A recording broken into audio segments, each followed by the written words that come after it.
Ao fato de que é um equívoco muito grande achar que essa geração veio usufruir do que foi construído. Porque aquilo que foi construído, se alguém não continuar a construir, um dia acaba, não é verdade? Inclusive as famílias, algumas em sua maioria, elas tendem a transformar o assunto dinheiro como um tabu. Tem algumas famílias que parece que é proibido falar de dinheiro dentro de casa. É um erro. Por que é um erro? A educação das crianças, ela tem que ser principalmente financeira. Esses dois temas, educação e educação financeira, eles têm que caminhar lado a lado. Porque o adulto que hoje é um consumidor intensivo, o adulto hoje que não consegue se controlar, ele foi uma criança descontrolada um dia.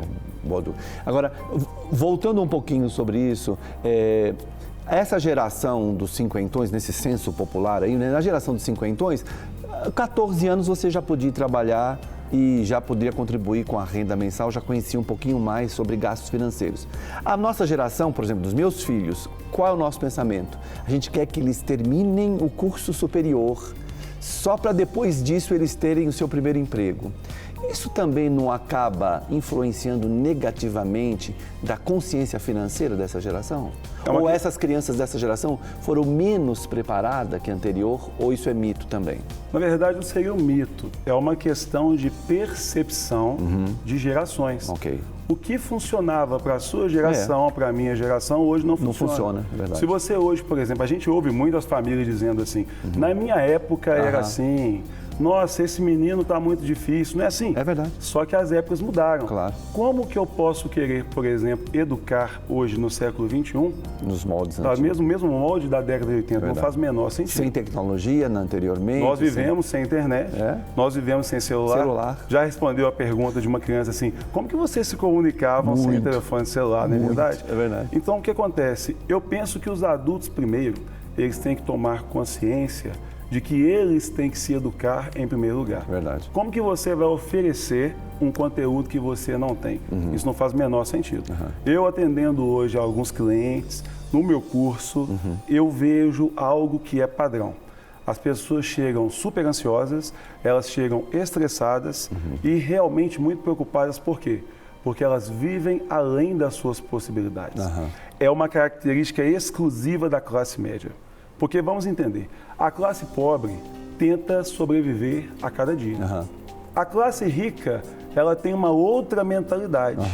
Por isso que é chamada de classe rica. E a classe média acha que sabe como que é ser rico. Acha que sabe que é ter uma mentalidade de riqueza. A mentalidade de riqueza, ela vai passar por uma base que se chama viver dentro das suas possibilidades. Gastar menos do que você ganha e investir a diferença. Esse conceito, ele tem que ser passado desde os pequenininhos. Por exemplo, para pensar comigo. Você pode juntar dois conhecimentos. A educação financeira e a economia sustentável. Por exemplo, filho, como que deve ser um banho? Você entra no chuveiro, você se molha a bucha e desliga o chuveiro. Porque para se ensaboar e fazer a sua higiene, não é necessário o chuveiro ligado. Você está economizando água, economizando energia. Você está fazendo bem para a natureza e para o seu bolso. Porque vai diminuir na sua conta de água e vai diminuir na sua conta de luz. Na hora de escovar os dentes, perceba, é um hábito as pessoas escovarem os dentes vendo a água cair. Sei lá, deve ser uma terapia, alguma coisa que relaxa, não é verdade? Porque você molhou, você pode fechar a torneira. Ou então até melhor, as pessoas gostam de falar, nossa, isso é mania de pobre. As pessoas precisam de parar de rotular as coisas. Não existe mania de rico, mania de pobre. Existem escolhas inteligentes para o seu comportamento. Eu posso escovar o dente com uma caneca. Você não precisa mais do que uma caneca para escovar o dente, não é verdade? Agora, as crianças, elas precisam de ter limite. Começa pelo limite. Você, por exemplo, tem filhos? 2. Você presenteia suas filhas fora de época? Com frequência? Às vezes, não, com frequência não. Às vezes, mas é por um merecimento, é por um carinho, por qual motivo? Por um carinho. Porque tem pais... Você trabalha muito? Muito. Muito, muito? Muito. Você, por um acaso, já tentou cobrir a sua ausência com algo material? Um presente?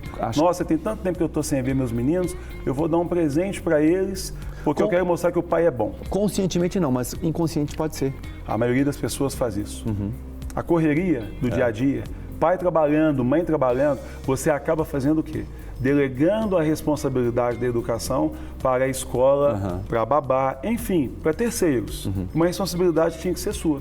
E quando você está presente em casa, como você não tem o hábito da rotina dos seus filhos, se você tem um filho pequeno, eu tenho uma filha de 4 anos, ela chora muito.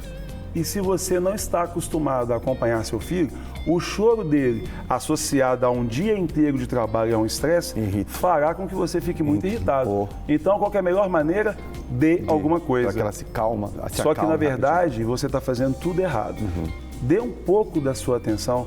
Aquele choro é a arma que ela tem para chamar a sua atenção, para falar assim, ei pai, ei mãe, eu existo, eu estou aqui, eu gosto de beijo, eu gosto de abraço. Então você ficar dando coisas materiais ou coisas caras para tentar suprir o amor é um erro. Entenda, valor e preço são coisas bem diferentes. Sabia que às vezes, desculpa te interromper, mas sabia que às vezes um simples passeio na pracinha perto da sua casa, que não tem custo financeiro custo financeiro nenhum, mas ele tem um valor material zero, mas tem um valor espiritual muito grande. É verdade. As crianças precisam muito de afeto. Ainda, em toda a sua fala, a gente percebe a importância e quase que total relevância da participação da família nessa educação financeira das crianças. Mas a escola, ela tem alguma forma de influenciar e contribuir para essa consciência? A escola, ela tem uma responsabilidade muito grande. Mas antes eu preciso fazer uma ressalva. Eu sou professor de matemática e sou educador financeiro. Eu vou mandar um recado inclusive para você que está me assistindo. Eu gostaria que você entendesse. A escola, ela foi feita para educar da seguinte maneira.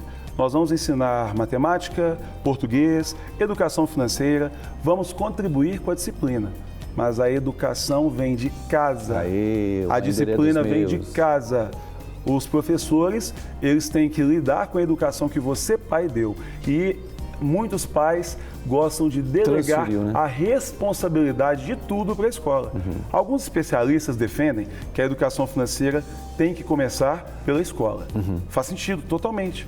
Porque o menino, além de aprender sobre lugares, sobre equação de segundo grau, é importante saber o que é IPVA, é importante saber o que é IPTU, é importante saber o que é um CDB, um LCI, LCA, guardar as devidas proporções de acordo com cada idade. Limite de cada aprendizado. Só que tem um detalhe.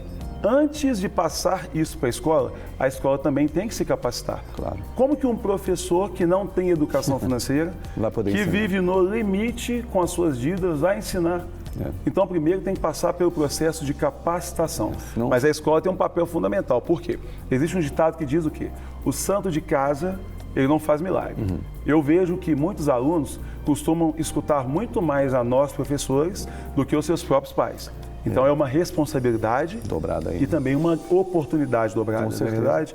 Agora, a partir do momento que houve a capacitação, se você respeitar as faixas etárias, você consegue sim fazer que ao terceiro ano do ensino médio saia um indivíduo preparado para o vestibular, mas também um indivíduo que não vai querer um carro aos 18 anos. Verdade. Eu acho que vai ajudar bastante a gente dar algumas dicas ainda para o nosso telespectador, de dicas, né, de como ajudar aí a criança, essa consciência. Vamos estar passando aí, vamos ver se a gente consegue ser bastante objetivo para conseguir ver todas. Perfeito. Evite usar cartão de crédito na frente do seu filho antes de explicar seu funcionamento, é importante. Não é importante? Com certeza. Porque, olha só, a criança, ela tem um pensamento muito diferente do nosso. É um pensamento mais lúdico, é um mundo de sonhos, de fantasias.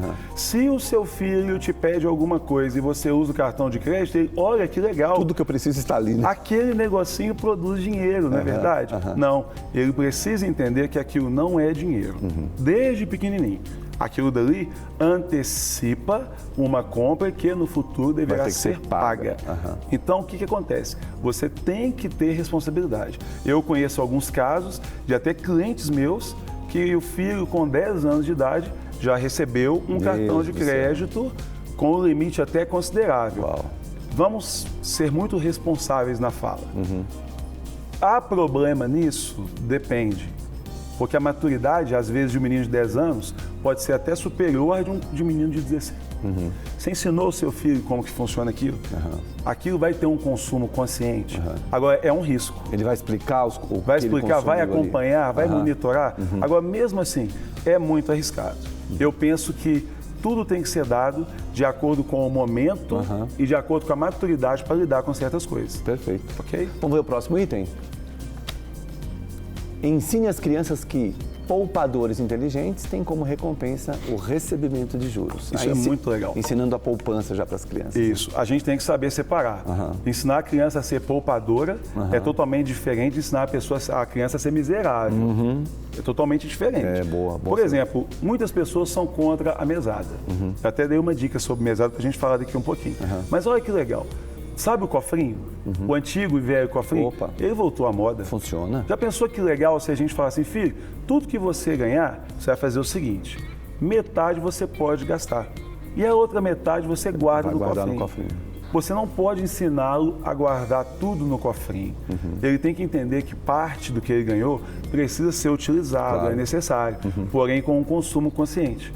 Isso é realmente muito legal. Aí depois, quando quebrar o cofrinho, olha que interessante, ele vai perceber que o esforço de não ter gastado tudo trará uma recompensa. E ele poderá fazer algo que ele considere legal com aquilo. E maior até. E melhor ainda. Ah, perfeito. Vamos ver a próxima dica? Olha, papai e mamãe, isso é para você. Ensine seu filho a controlar a mesada. É mais ou menos dentro disso que você já está falando. Né? A mesada ela pode ser trabalhada de duas formas. Você pode ensinar para ele para o bem e para o mal. Por exemplo, suponha que você tem um filho de 14 anos e o seu filho já tem algumas despesas, como o lanche da escola e algumas responsabilidades. Você estabeleceu para ele, guardadas as devidas proporções e as condições da família, uma mesada de R$150.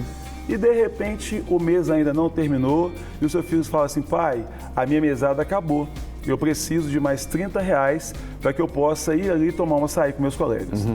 Você pode até dar os R$30, mas diga a ele, filho, você terá R$33 deduzidos da mesada do mês que vem. Ele assusta. Como assim, pai? Porque você está fazendo um empréstimo comigo.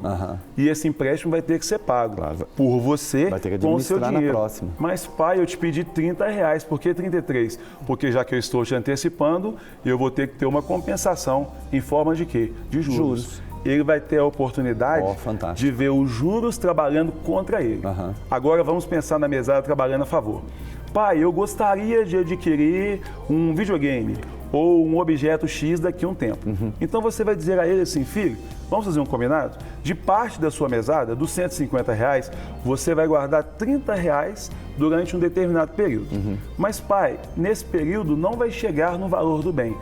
Quando chegar a época, eu completo a diferença. Perfeito. E explique para ele que esse complemento é como se ele tivesse investido esse dinheiro e o complemento é juro. Ou seja, ele vai entender que aprender a poupar com inteligência pode trazer a ele o benefício do juro. Melhor ter os juros a seu favor, né? Vamos ver a próxima? Temos mais uma?